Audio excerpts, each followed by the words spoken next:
திறந்தவெளி கொள்முதல் நிலையங்கள்ல கொள்முதல் செய்யப்பட்ட நெல் மூட்டைகளை குடோனுக்கு எடுத்து செல்லாததால் அங்க புதிய நெல் மூட்டைகளை வைக்க இடமில்லை என்று ஒரு தவறான குற்றச்சாட்டை திரு எடப்பாடி பழனிசாமி அவர்கள் இங்கே சொல்லியிருக்கின்றார்.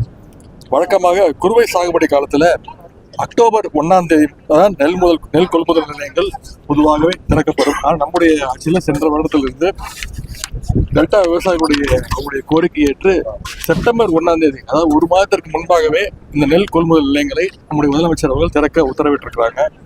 அதன்படி சென்ற செப்டம்பர் 1ஆம் தேதியிலிருந்து நேற்று வரை, அதாவது 50 நாட்கள்ல மட்டும் கிட்டத்தட்ட 1825 நெல் கொள்முதல் நிலையங்கள் திறக்கப்பட்டுள்ளன.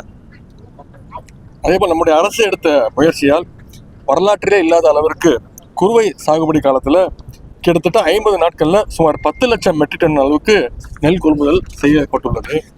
அதுல 8 லட்சம் மெட்ரிக் டன், அதாவது 81%, 81% நெல் மூட்டைகளை குடோனுக்கு ஏற்கனவே கொண்டு செல்லப்பட்டுள்ளன. மீதமுள்ள 1,93,000 மெட்ரிக் டன் நெல் மூட்டைகளை குடோனுக்கு கொண்டு செல்கின்ற பணிகள் தொடர்ந்து விரைவாக நடைபெற்றுக் கொண்டிருக்கிறது. இன்னும் ஒரு வாரத்திலிருந்து 10 நாட்களுக்குள்ள அந்த பணிகளும் நிறைவடையும்.